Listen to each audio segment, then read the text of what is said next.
project would not be possible without the partnership with the Bureau of Reclamation. And as an example of that, the stimulus funding that was passed not too long ago, the project Lewis and Clark received $59.5 million that went toward phase 2 of the treatment plant. All told, this phase 2 as well as phase 1 on the other side combined is about $90 million. And so you're looking at roughly 2/3 of the funding came through the stimulus funding, the stimulus bill for these 2 phases. And so with that, we are so honored to have Commissioner Mike Ryan here representing the administration and the Bureau of Reclamation. Commissioner Conner.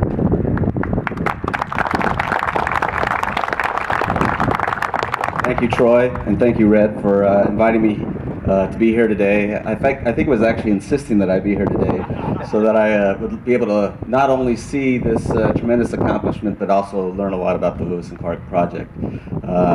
And I'm very appreciative to see Red here after his open heart surgery. We had some meetings yesterday in Minnesota to talk about the project, and I was informed that Red had open heart surgery, and I see that he's tough as nails, and he's here with us today. But he also informed me that he's twice as persistent, and that I could expect to see more of him in the future. And so that's good news for all of you. It's also a pleasure, absolutely, to be here with the political leadership from the 3 states area. I met with Senator Klobuchar and Congressman Walz yesterday from Minnesota. And of course, it's always an honor to be here with Governor Dugard, Senator Thune, Representative King, Representative Noem. And I can assure all of you that I'm going to put this diplomatically, that each of them has, in their very strong way, informed me personally about the importance of this project and the need for the Bureau of Reclamation to be as supportive as possible. So they're doing a very good job for you in advocating for this project, and I just want to acknowledge that and to thank them for their support overall in this effort. A couple things I just want to note from my 2 days here. It's very rewarding to see. This was the second largest project that the Bureau of Reclamation had, the $60 million that was put towards this facility. Second largest project that we had as part of our Recovery Act efforts. And I think here, seeing how it fits into the big picture for Lewis and Clark, it's a fundamental part of the water delivery system that you have. Obviously, it created those short-term benefits in the construction of this project that we hope, and it's going to have long-lasting positive effects for the sustainability of these communities and this overall program.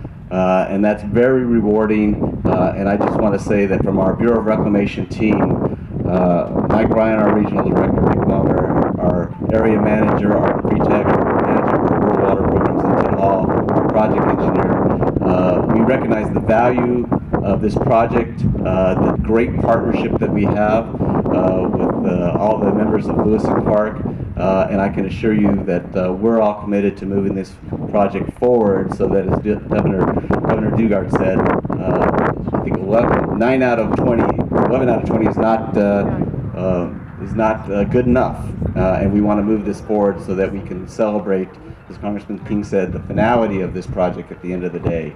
And with that, as we celebrate this facility, I do want to acknowledge what's also been talked about, the challenges that we have that lay ahead and the funding needs that still exist so that we can do that completion of this project.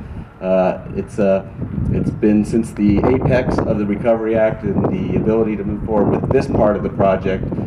We have hit lower levels of funding, and through that process, we're now having a very active dialogue through legislation introduced on Capitol Hill, through just the overall discussion of our budgets and trying to prioritize the need for this type of infrastructure for rural communities.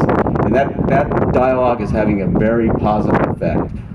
We in the Bureau of Reclamation were able to increase our funding in our 2013 budget over the figures that we had in 2012. Through the legislative process, we've expressed our support for the goals and moving forward with legislation that would try and increase the funding available for these programs. And even as I was saying yesterday in our meeting in Minnesota, it was a surprise to me, but it was a welcome surprise.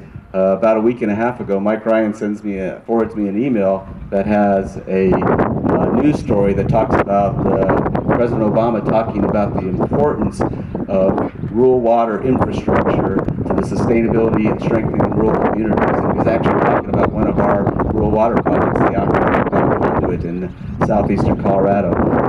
Very similar here, a number of partnership communities bringing together to try and ensure that they have clean drinking water and the foundation for future economic activity in those communities.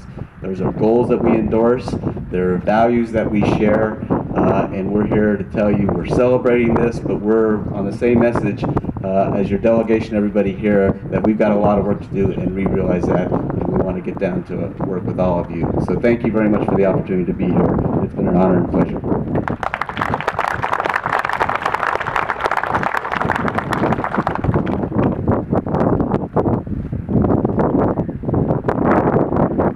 Pleasure and honor to introduce Gary Hansen, our keynote speaker. I first met Gary back in, I think it was the fall/winter of 1989 down in Sheldon, Iowa. We had a meeting down there. I think Gary brought out his southeastern South Dakota rural water system dog and pony show to the rest of us, so we could decide if we needed to join in on this and see if we had any outside problems. At that time, Gary was the Utilities Commissioner for the city of Sioux Falls. Gary was one of the original signers of the Articles of Incorporation. He was our first chairman. He served as chairman until he was elected mayor of Sioux Falls in 1994. And during his time as chairman, we made a few trips to Washington, D.C., so we maybe have a few stories we could tell about each other, but we won't do that.